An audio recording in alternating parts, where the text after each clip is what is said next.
Bon, pour nous, c'est un petit peu plus difficile de trouver une langue commune pour s'adresser à l'Union européenne.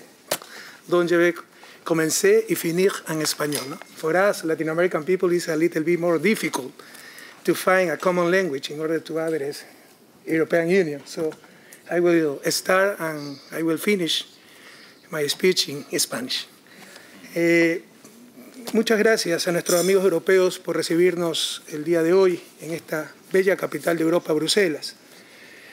Traigo un abrazo fraternal de 604 millones de personas y 33 estados que conforman la comunidad de estados latinoamericanos y del Caribe. La formalización de la Asociación Estratégica Birregional de 1999 entre los estados latinoamericanos y caribeños y la Unión Europea nos permitió establecer un privilegiado diálogo entre los bloques. Desde aquel entonces se afianzó la construcción europea, lo cual ha traído beneficios significativos para sus poblaciones. Como latinoamericanos y caribeños, debemos aprender en este sentido de Europa. Después de 2 terribles guerras mundiales y enemistades eternas, prevaleció la voluntad política de unión y hoy son una maravillosa comunidad de 28 países, pese a ser historias, lenguas, culturas y sistemas políticos diferentes.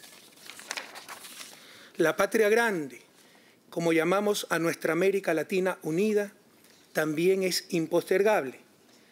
Tal vez los europeos tendrán que explicar a sus hijos por qué se unieron, pero nosotros tendremos que explicarles a los nuestros por qué nos demoramos tanto. CELAC trabajará en los próximos años en 5 grandes ejes.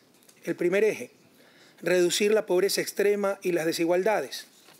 Tenemos 68 millones de latinoamericanos y caribeños en la miseria, pobreza extrema. La erradicación de la pobreza es un imperativo moral para nuestra región y para el planeta entero, porque por primera vez en la historia de la humanidad, dicha pobreza no es por falta de recursos, sino fruto de la inequidad, donde pocos tienen todo y muchos no tienen nada. Las respuestas a la inequidad normalmente se han limitado a atacar los problemas de la distribución de la renta nacional, sin preocuparse por el acervo de capital y su concentración en pocas manos. Por ejemplo, en Ecuador, el 90% de las grandes corporaciones está en manos de menos del 2% de familias. La inequidad se profundiza porque la tasa de rentabilidad del capital es superior a la tasa de crecimiento del ingreso nacional y se produce la llamada sociedad patrimonial, fruto de la acumulación heredada y presente de riqueza, lo cual socava a la sociedad meritocrática como base de una democracia real. Por ello, autores como el francés Thomas Piketty han propuesto un impuesto mundial y progresivo al capital para regular el capitalismo patrimonial globalizado del siglo XXI. Dadas las condiciones actuales de información y coordinación entre países, este impuesto es imposible. Sin embargo, sí podemos avanzar a nivel nacional en cortar fuentes ilegítimas de acumulación, como la plusvalía, fruto de la especulación, así como proponer adecuados impuestos progresivos a las herencias.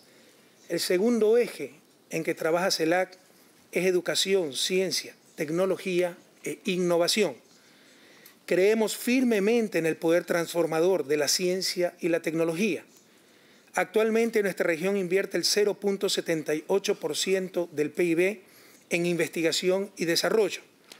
Debemos duplicar esta inversión en los próximos 5 años, incrementándola al menos al 1.5% del PIB hasta el año 2020.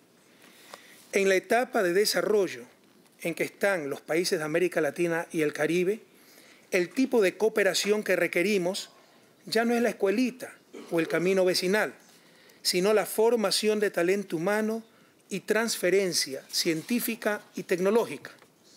Por ejemplo, la eficiencia energética media de los países de alto ingreso es 5 veces superior a la eficiencia media de los países de bajos ingresos. Debemos pensar en un tratado mundial que permite el acceso al conocimiento crítico por parte de los países en desarrollo.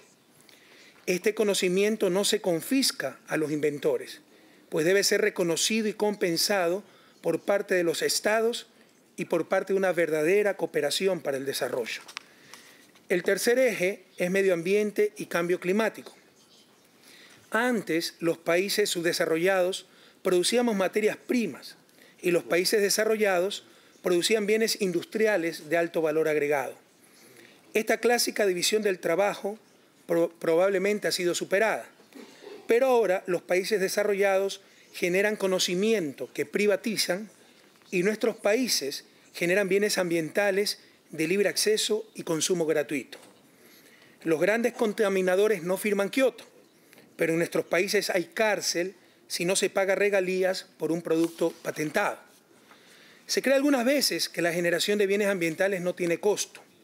Hoy, por ejemplo, muchas organizaciones sociales de la propia Unión Europea exigen que no se explote el petróleo de la Amazonía, pero eso implica un costo inmenso por los ingresos no recibidos y por cada día que transcurre teniendo un niño sin escuela, una comunidad sin agua potable o gente muriendo por enfermedades perfectamente evitables.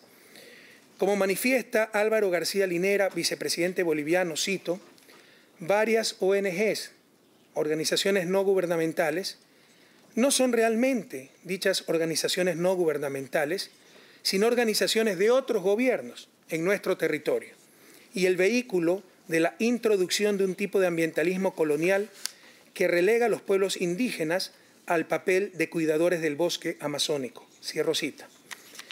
Los estados insulares caribeños están particularmente expuestos a los efectos negativos resultantes del calentamiento global. Necesitan, en prioridad, recursos para fortalecer su capacidad de adaptación ante los eventos climáticos extremos. Finalmente, es indispensable declarar a las tecnologías que mitiguen el cambio climático como bienes públicos globales, garantizando su libre acceso. El cuarto eje, financiamiento para el desarrollo, infraestructura y conectividad. La CEPAL, Comisión Económica para América Latina de las Naciones Unidas, estima que la región requiere invertir en infraestructura el 6.2% del PIB regional. Esto significa cerca de 320.000 millones de dólares anuales hasta el 2020. Sin embargo, en el último decenio solo se ha invertido el 2.7% de ese PIB regional, es decir, menos de la mitad. América Latina y el Caribe necesitan la inversión extranjera, pero dentro de una relación entre estados y transnacionales más justa y equilibrada, que posibilite el beneficio mutuo, el respeto de los derechos humanos y de los derechos de la naturaleza. Otra de nuestras principales propuestas es la creación de centros de arbitraje para nuestra región, que eviten ese atentado a nuestras soberanías que constituyen los actuales tratados bilaterales de inversión, donde todo está en función del capital y los árbitros son abogados vinculados a las propias transnacionales. Por último, debemos primero exigirnos nosotros mismos. Resulta inaceptable que mientras América Latina y el Caribe tienen depositados $1 billón de nuestros recursos en el primer mundo, sigamos dependiendo de préstamos externos, inversiones extranjeras, de cooperación sin ningún impacto estructural. Debemos aprender a aprovechar nuestro ahorro y destinarlo a la inversión en nuestra propia región. Para eso la CELAC trabaja en una nueva arquitectura financiera regional. Quinto eje, desarrollar y potenciar nuestro rol como bloque. Existe una coincidencia en torno a los principios que defendemos los países de ambos lados del Atlántico. Creemos en la primacía del derecho internacional, la democracia y la autodeterminación de los pueblos. Defendemos la vigencia de los derechos humanos y al Estado como garante de los mismos. Enfocamos nuestros esfuerzos en la construcción de un desarrollo humano sostenible. Celebramos el triunfo de la dignidad y soberanía del pueblo cubano y el proceso de restablecimiento de las relaciones diplomáticas entre Estados Unidos y Cuba. Aún queda por extirpar el inhumano e ilegal bloqueo y la devolución del territorio ocupado de Guantánamo, uno de los rezagos de colonialismo en nuestra América. Rechazamos y demandamos la derogatoria de la orden ejecutiva emitida por el presidente de los Estados Unidos, Barack Obama, imponiendo sanciones unilaterales a Venezuela por supuestamente constituir un peligro a la seguridad nacional de Estados Unidos. La orden, además del ridículo argumento, viola flagrantemente el derecho internacional y particularmente el literal E del artículo 3 de la Carta de la Organización de Estados Americanos.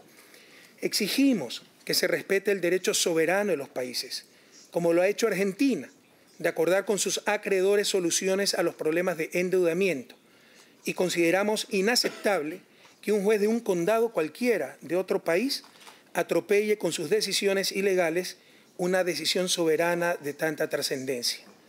América Latina y el Caribe son regiones dignas, libres y soberanas.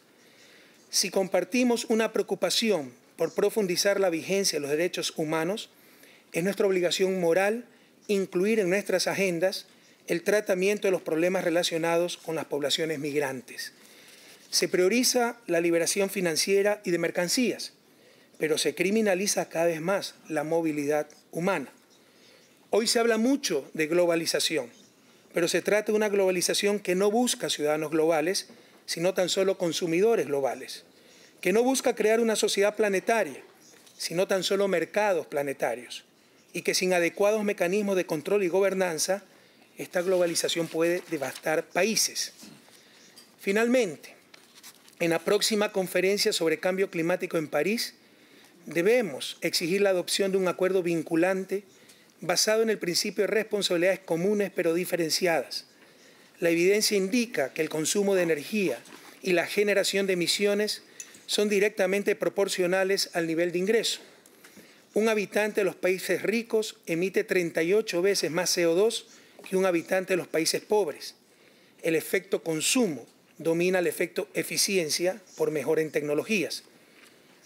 Quisiera en esta parte reconocer y felicitar el liderazgo europeo en la protección del medio ambiente y particularmente con respecto al protocolo de Kioto, pero es necesario que avancemos en la ratificación de los compromisos acordados en el segundo período en Durban para concretar acciones reales de reducción de emisiones. Queridas amigas, queridos amigos, algunos creen en una supuesta mano invisible para alcanzar la eficiencia, la justicia y el desarrollo. La historia nos demuestra que se requiere de manos bastante visibles, de acción colectiva, de la voluntad explícita de las sociedades, que las manos de nuestras naciones en ambos lados del Atlántico sirvan para la construcción de un mundo mejor. Muchas gracias. Merci beaucoup. Thank you very much. Thank you very much, Rafael.